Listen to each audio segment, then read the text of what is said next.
Welcome to the second annual Winter in July. I'm Gail Gates and I'm your pond plant girl. Hey, we're going to be talking about how to get ready for the winter even though it is July. So stay with me.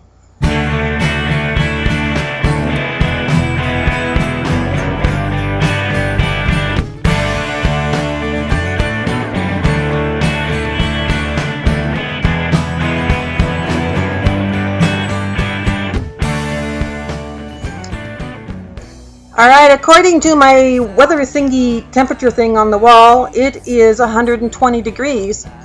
It was 140, but that thing's from the dollar store, so I don't think it's quite right. Anyhow, welcome everyone, welcome.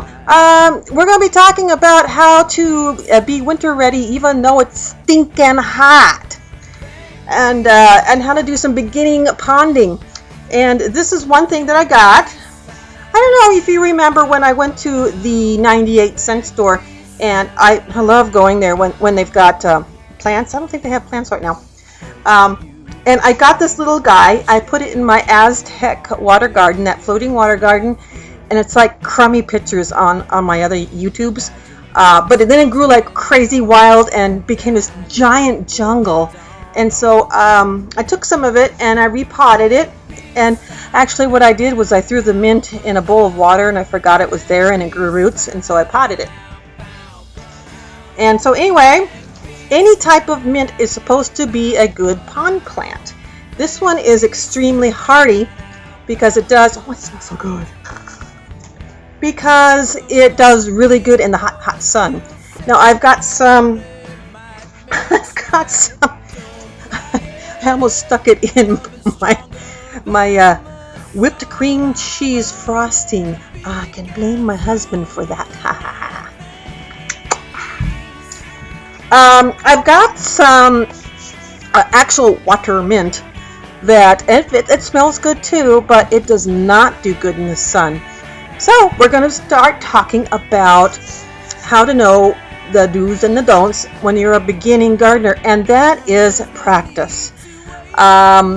That's all I did. I asked a lot of questions and I've got a list of things to start with. So, first starting out, watch the weather patterns. If it's going to be hot or cold, and you have to kind of know your plant, like read the little card on it. And if you're in an area that has wild weather, like I used to live up in Northern California, I had to watch it like crazy. And you've got to cover those plants up. If it's going to be too hot, you've got to have some kind of shelter. If it's going to be too cold, you have to have some kind of shelter for certain kinds of plants.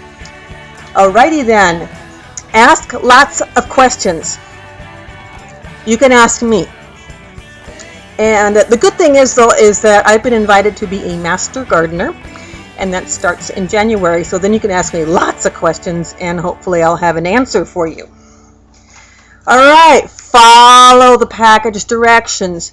Now, yes, I'm in my master's degree program, and I try to read as little as possible. I'm not a big reader. I'm really not, Call it going to school in the 70s. I don't know. But anyway, follow the package directions. They're usually right.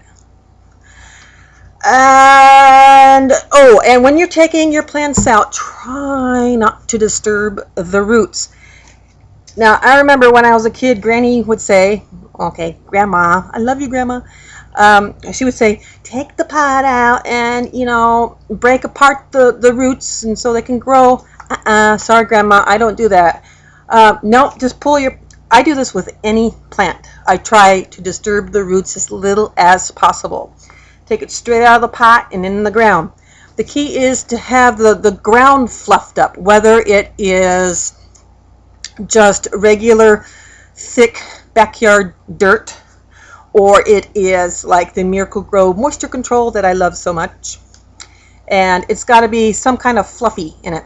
Now, if your soil is especially sticky, that's a mouthful, then you might want to throw in some perlite. And that's those little white thingies that you see in your potted plants, like if you buy a house plant at the store. And that will fluff up your soil if you're just using your backyard soil, and make it like nice and wonderful. A good place for free plants and free seeds is a place called the Garden Web. I have the link on my website, and it's fantastic. That's how I started out when I was dirt poor. And it was great because people will send you plants just for the cost of postage. All right, remember when I spoke about little teeny tiny pinhead-sized seeds and how hard they are to water because they wash away? Well, I found a great way to keep them and grow them, and I'm very excited to share that with you. And what I did was I took these little tiny cocktail cups, and they are cups that you could make jello shooters out of, or put a Chinese sweet and sour sauce in it. And I put Miracle Grow moisture control soil in it. The bottom cup, I cut a fairly large triangle. There you go. And that large triangle, of course, is for the drainage. The top cup has just a little triangle hole, and that's for the airflow to go through. So the soil doesn't get too waterlogged and wet.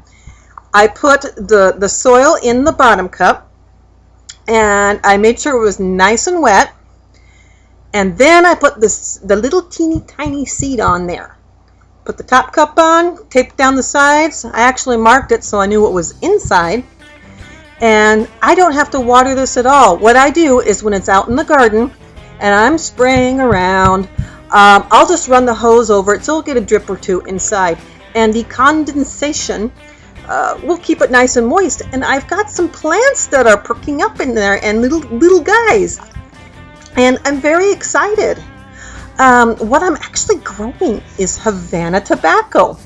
And Havana tobacco, or any type of tobacco plant for that matter, grows these fantastic trumpet flowers that attract hummingbirds. And I want hummingbirds in my yard. So we'll keep an eye on that to see how that turns out. And I'll show you as they grow. So right now they're too tiny to show you. Oh my God, I dropped it! As you know, on eBay I sell artichokes. And I've had quite the success, and thank you all my eBay friends for purchasing artichokes and pond plants from me, because now I have made power seller status. And yay! That means I'm groovy. I'm bronze level, and I think I saved 2 cents. Well, penny earned. Anyway, this little guy, he's growing mini artichokes here. And if you're listening to me on the radio right now, sucks to be you. But here on YouTube, you could see my little artichoke plant, and he's in a 3-gallon container. And he's got a cool little artichoke on top, and that's for a first season. Now remember, if you happen to get artichokes on your artichoke plant the first season, I would not suggest eating them because they're kind of bitter. But you will get a lot of seeds out of there that you can grow for the following year. And but anyway, wait for the second year. The artichokes will be a lot more tasty. Well, this is Gail Gates. I am your pond plant girl and your regular garden girl too. And if you have any questions, send me an email, visit my website. I would be glad. I always love to hear from you. Just makes my day. And you keep on being you. I'll see you next time.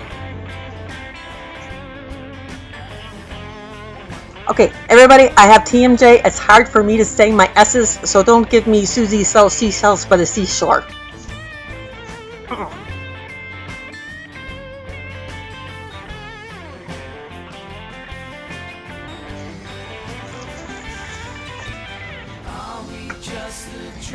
Holy crap, I got dirt in there! Oh well.